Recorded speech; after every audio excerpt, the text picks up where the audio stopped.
doo dépasser fi nga toll. Il faut pas que li ñu nekkoon rek ñu taxaw ci. Il faut innover tout le temps. loolu nag mooy tax ngeen di am valeur ajoutée di am beaucoup plus de productivité et c'est important. Merci beaucoup. Parce que boo gisee xar yi 50 ans 60 ans ci kanam kenn xalaatutoon na dën. Voilà et c'est important. Merci beaucoup. ñu ngi daje ci Arona Gallo sax. dëgg la waaw daje ñu ngi lay présenté boobu. dëgg la en tout cas sa ñëw aussi ñun kontaan nañ ci loolu. dëgg la nañu voilà vraiment kontaan nañ ci yow. xanaa ñu dugg ci biir rek nga def tour xool xar yi. voilà.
ay xale suñu xam loolu day tax affaire bi wér.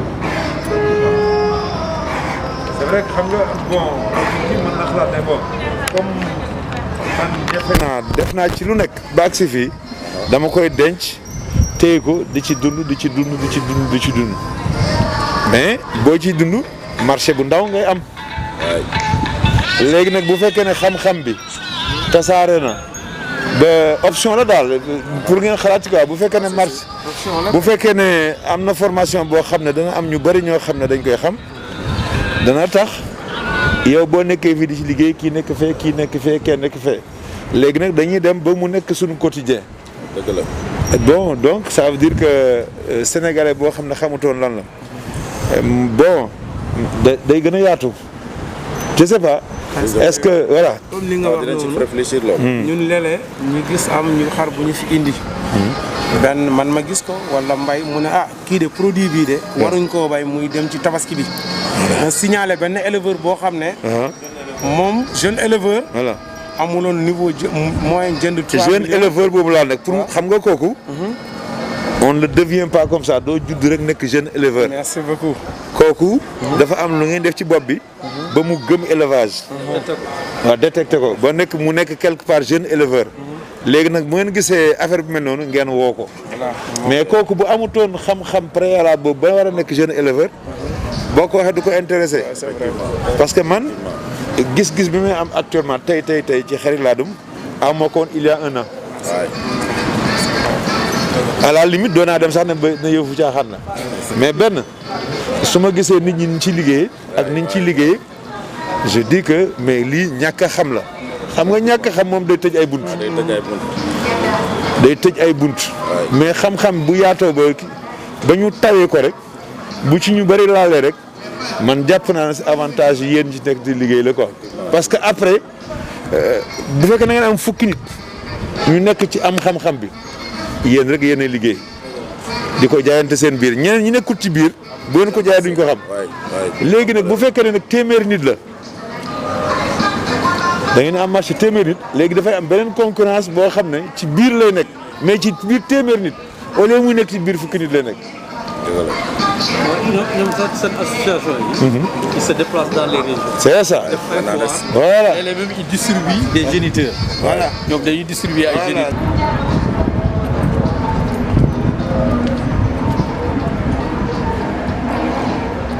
marché bi moom boxe exposition la xëy na di nga boxe bëri woon na ay métissage yu bëri dem nañ bëri na ay métissage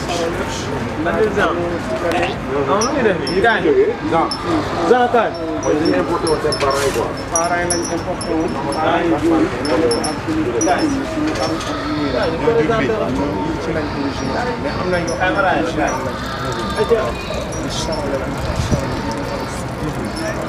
mais kii ak karo bi nii du ko sonal ci normal bi du ko sonal boo gisee am na ci ñoo xam ne ñu ñoo leen judd leen di yëpp mais li nga jël c'est des produits à l'air origine fi ñu ko jëlee non bien moo ci race bi moom boo leen gisee ni ñu bindoo nii sax ana booy gis nga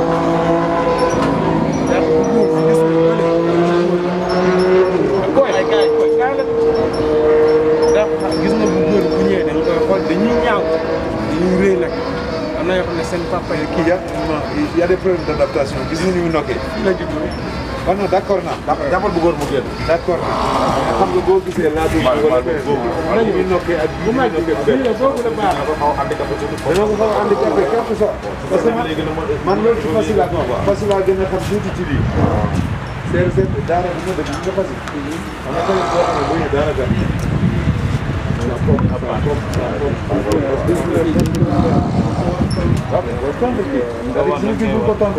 ni mu nokkee dina wàññeeku dina gën a féex waaw ñu fekkoon nañ ne amoon na métissage yoo xam ne ay Soudanais laa doon nañ ñii ay Sarolais laa doon amoon ay Bouyo comme di nekk ci suñu t-shirt yi nii xamal yoo xam ne ki yaay ji Afrique papa ji Afrique si tey yaay ji laa doon pays bi moom Bouyo la quoi race africaine c'est ça naan la non bi tontu leen ko tontu sax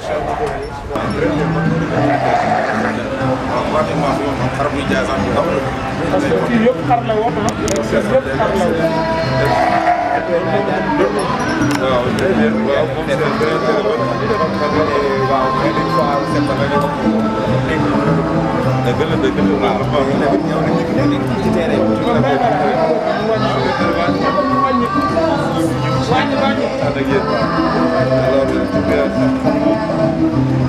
léeg-léeg femme wàññi leen wàññi moo nga nekk fa la nekk ku leen gis yéen nii ngeen ci xëy ci gont kenn ki def relation am na yéen man loolu laa def ndax ñu dem ci terrain bi kaani ko loolu kese la quoi mais dem chaque fois dama sama pañe laa yoroon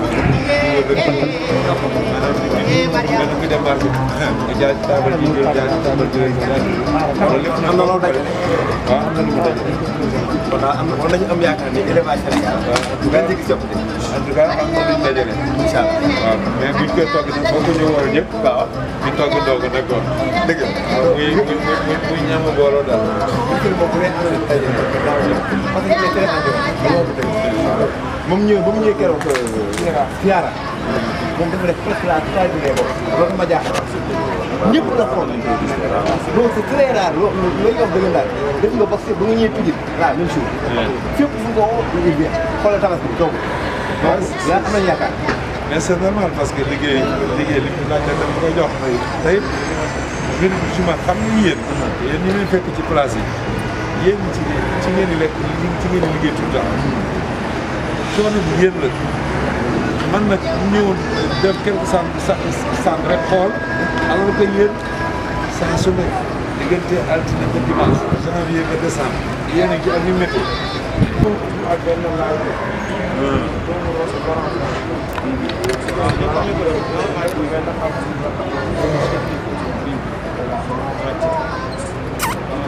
bàcc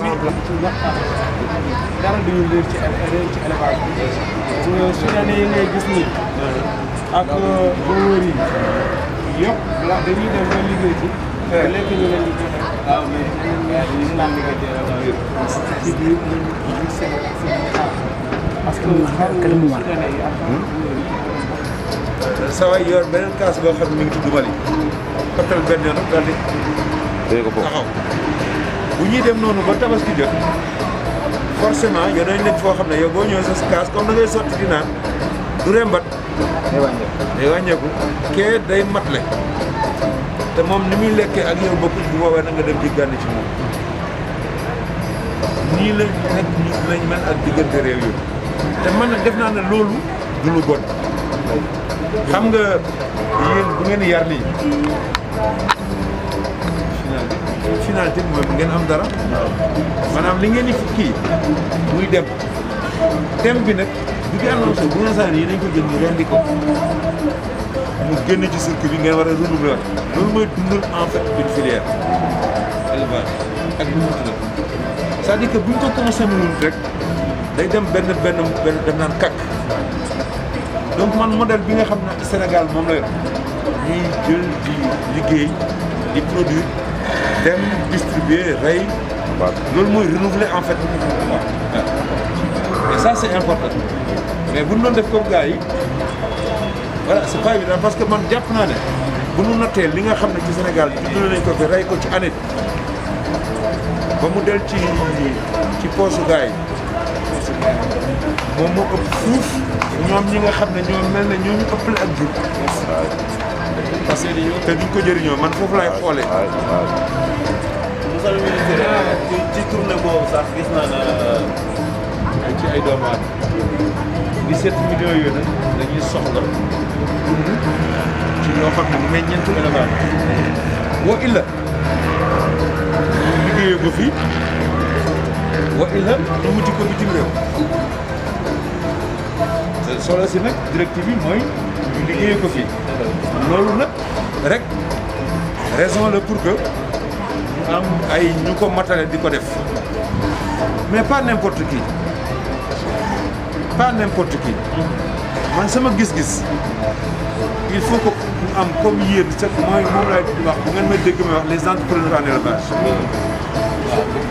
c'est-à-dire que il faut un entrepreneur en élevage mooy ki nga xam ne daf ciy liggéey altine ba mu métier la gis nga buñ ne waa ji ab entrepreneur la nga teg ko lu rëy mais ñun aussi dañ ko war a am. c'est vrai. te mu yéen moom comme BKR dëgg la li mu wax dëgg la. wala c'est bañ a bàyyi ba tabaski jot rek nga dem jëndi say xar jaay wax. mais loolu laay laaj voilà voilà c'est un peu ça. il faut que ñu am de. xëy di ci kon. voilà loolu nag faut que ñu am ci ab lim bu xaw a takku pas tuuti rek daal il faut que ñu am ci lim bu xaw a takku parce que li nekk ci élevage gis nga mon cher éleveur ngay gis toog ba guddi. mu am jafe-jafe xëy am na benn xam mu dem jaay am faje soxla waaye secteur d'activité yi bëri quoi.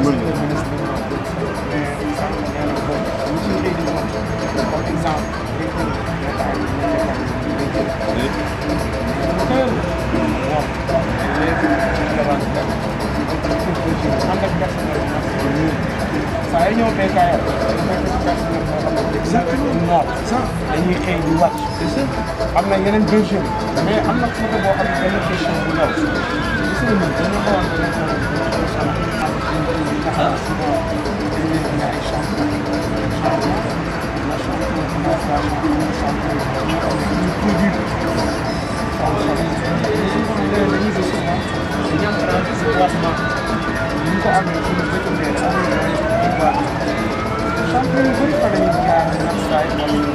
comme ni nga ko wax noonu ab boitement sacrifié toute une entreprise comme xam nga ni ngeen wax ko léegi am na géniteur boo xam ne boo ko reyee rek c'est toute une entreprise qui a été détruite ay milliards la rek loolu nag formé ñi nga xam ne ñoo ko war a saytu maanaam au-delà de la formation maanaam ñu defal ko muy itte xam nga léegi da nga gis benn problème bu romb ko fekk mu nga yàq lu bari mais li am solo nga def ko itte boo nee defal ko itte bu laajee formation complémentaire dañ koy def bu laajee ci biir service vétérinaire yi ñu wut ay section ay services yoo xam ne loolu kese mooy seen métier dañ koy def et cetera et cetera donc problème bu amee nañ ko posé bu ko defee rek prise en charge day yomb parce que ñi nga xam ne ñoom ñoo leen xam-xam ci loolu maj ñu il faut nous trouver des solutions pour ça alors état nag du moom mooy am ay vétérinaires yoo xam ne ñooy dem ci bergerie yi di liggéey loolu c'est-à-dire que boo gisee politique état dañu bëgg xam nga le secteur privé national c'est important pour man élevage dafa am góor bu waxoon ne foo gisee lu ko 12 métiers benn du ca mbokk maanaam kii benn nit moom mooy def lii mooy def laa moo xam-xam ci lii nangam mais il nous faut dans ces métiers là ñu am ay kàngam ay ñoo xam ne dañ koy am xam-xam bi nga xam-xam dafa sew man nga koo topp nag ci liggéey ay at doo ko jeexal doo ko sax xaajal.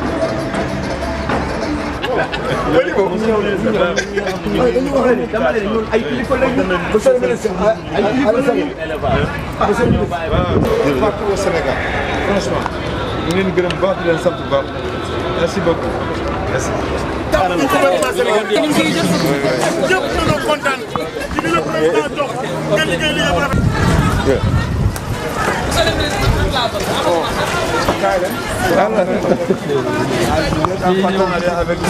dañuy ànd ak ñoom. ñëw boo demee ci bergerie bi sax. da nga fay fekk seen logo bu mag. c'est ça. dañuy jëli seen i hôtesse ak seen i sponsor. et seen i commercial. ñu ñëw ànd ak ñun ci exposition bi. et la fête de Tabaski. ça va ça se passe. Ça se passe bien. Pour Tabaski. gars yi jënd nañ ko quoi. waaw génne nañ ko waaw. te gars yi jënd nañ ko. excellent c'est ça que je veux. président fekk quoi bi président ñëw da koo xaar. donc sax àll gi mel ni kenn du ko yëg quoi. j'ai trouvé pour être honnête j'ai trouvé des gens ak jarga bu Grand Moulin bi sàmm leen ak xel mu dal. Je le dis très sincèrement, j'ai trouvé des gens merveilleux dans l'élevage. Ils se débrouillent pour travailler. Oui, c'est ça. Avec le maigre moyen, C'est un engagement, les gens y sont. Les gens, ils croient. Et moi, j'ai une conviction forte que les potentialités qu'il y a dans le secteur de l'élevage, on ne peut pas les trouver dans beaucoup de secteurs. Il faut qu'on en profite pour que notre pays, globalement, puisse en profiter. L'élevage mën na jox Sénégal ay points de croissance yoo xam ne tey te loolu yéen kese la les acteurs yéen a ko mën def c'est pas du keneen quoi yéen et je sens que effectivement mi ngi fi vous êtes engagés kenn ku ci nekk ci boor bi mu fare pour que bu ñu nekkee tey fii ëllëg ñu def c'est de l'innovation quoi. Quand je vois vos logos, quand je vois tout ça, parce que j'ai connu quand même les GMD, ça fait très longtemps. Hein. Je vois que toujours auprès des éleveurs. mais c'est ça, je vois que finalement il y a tu vois quoi. C'est-à-dire que voilà, ripaas, jargue, hein, etc. mais benn question mu ndaw monsieur le ministre. côté boobu ripaas bi éleveurs yi souvent dañuy jooytu ne ripaas bi dafa cher. ndax mun na am dimbal boo xam ne nguur gi danañu ci mën a dimbale ndax prix bi wàññeeku tuuti. non ñoom ñu koy defar xam nañ ne mais nguur gi jëlu ci dara xam nga problème lan la li nga ripaas bi ngay gis 80% mboq lañ ko defee 80% mboq lañ ko defee alors mboq boobu nag ñoom ñii di koy defar dañ koy jéggaani te kenn ku nekk gis na juróom-benn weer yi weesu njëgu mboq mi dafa di yokk fret di yokk loolu moo impacté lii nga xam ne ñoom liggéey bii la ñu def alors première considération deuxième considération Covid bii nga xam ne ci la ñu nekk te jeexut ñu ngi ñaan yàlla mu gaaw ko dakkal liñ ci jàngat mooy nar nañoo dem ci kanam ci boo ko takkee ci ay réew yi dañ naan bopp sa bopp bay dunde li ñuy wax bay dunde dafay di gën di ñëw di gën di am doole voilà donc ña daan bay mboq mi xam nañ ne fi mu nekk Covid a ngi ñëw ñoom aussi dañuy aar seen bopp di téye la ñuy bay bu ko defee le peu que li ñu def ci circuit commercial international bi day wàññeeku te dañ koy faral di wax lu manqué rek seer loolu moo ñu daal ci lii. merci monsieur le loolu ministre. nag dafay tax ñun ñu góorgóorlu ci suñu réew yi daal di gën a farataal bayum mboq fan yee passé président de la République Macky Sall joxe na ndigal joxewaat na sax ndigal lay wax ci département de Ranérou nga xam ne daanaka ak li wolof di wax ak ndaan na fay fay xaw ma xale yi xam nañ ndaaw na fay fay moo xam ne lu yaatu la dara nekku fa ñu jéem a dédier zone boobu culture fourragère ak culture maïs parce que soxla nañ ko bu ko defee ñii di defar mboq voilà c'est surtout nag surtout maïs ak culture fourragère maanaam boo ko seetloo ma ngay dàkk élevage bu ko defee ñii di ko soxla mu laa déwén di ko fekk.